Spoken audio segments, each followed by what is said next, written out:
Taurus, welcome to your weekly Sidereal Astrology forecast. This is for April 4th through the 10th of 2016. I'm Athen, and this is for Sidereal Astrology. If you are new to the channel, be sure to check out the link because the signs are different. All right, so Taurus, this week we have a new moon in your 11th house of your hopes, your wishes, your dreams, your ideals, and also the house of group or community things if you are involved with anything like that, either in person or online. So that's going to be where there's already been a lot of energy. In fact, you've had the sun here in that 11th house of these ideals and perhaps group things. You've had Venus in here, so you can be enjoying a lot of these things also, right? And this is in the big picture sense, an area where it's been important for you to have freedom, right? A freedom of your ideals, a freedom of what's important to you, to have things larger than yourself going on, because it's through having this, these things in your life, you can find a tremendous amount of freedom in that.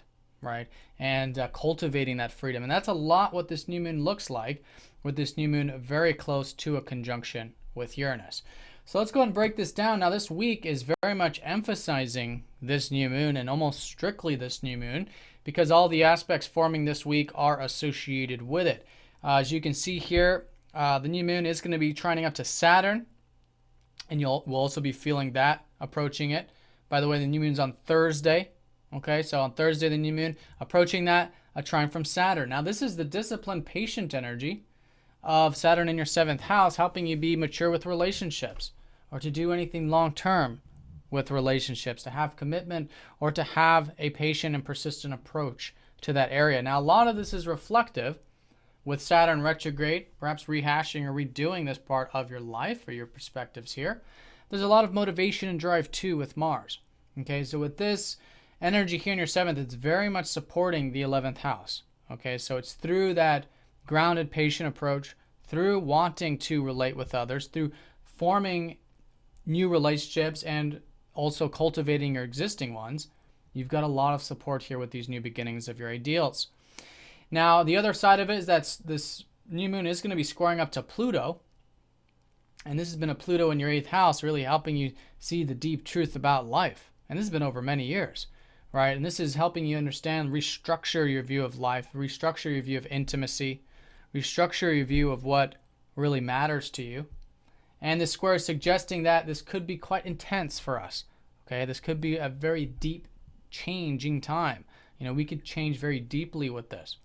Okay, so for you, it's being willing to detach yourself from any type of unhealthy 8th house things, which might be putting up walls, putting up barriers.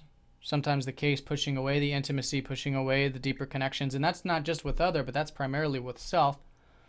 All right, so the more open you are to working with this in a healthy way, of having that healthy balance of depth in your life, then you're working in tandem with this. And this can be very powerful change in a very positive way when you see it in that light, when you're open to the change. Okay, and this is, again, changing the way you see what is possible in life, what your hopes and wishes are, and perhaps even your role in the community.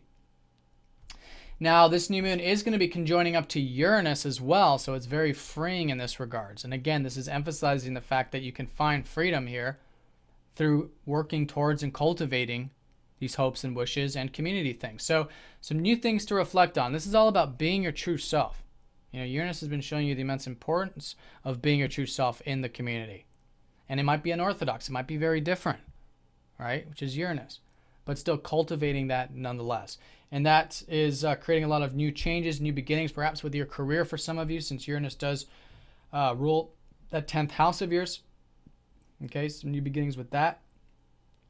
And some new beginnings in terms of, again, where you can create a healthy sense of change in your life.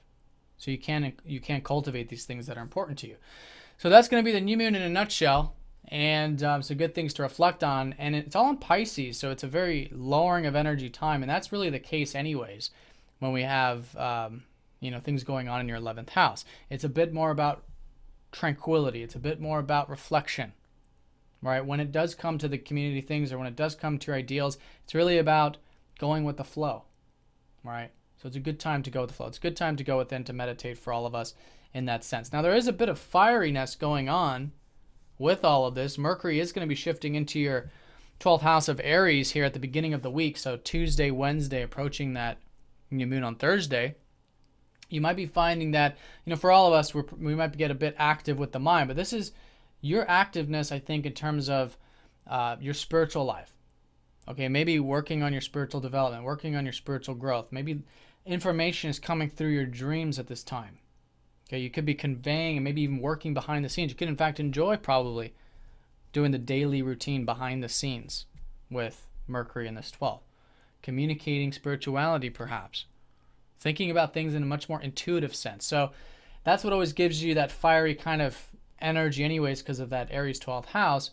But it's just generally a good time, I think, for all of us to really go into the acceptance, really go into the present moment, and for you to really reflect on what these ideals are in your life, what you want to cultivate in the next 6 months, 12 months with these, how you can maybe learn more about yourself on a deep level, which is both the Mercury side of it and the square from Pluto, where you can continue to build long-lasting and strong relationships, really build a healthy perspective on how you relate with others.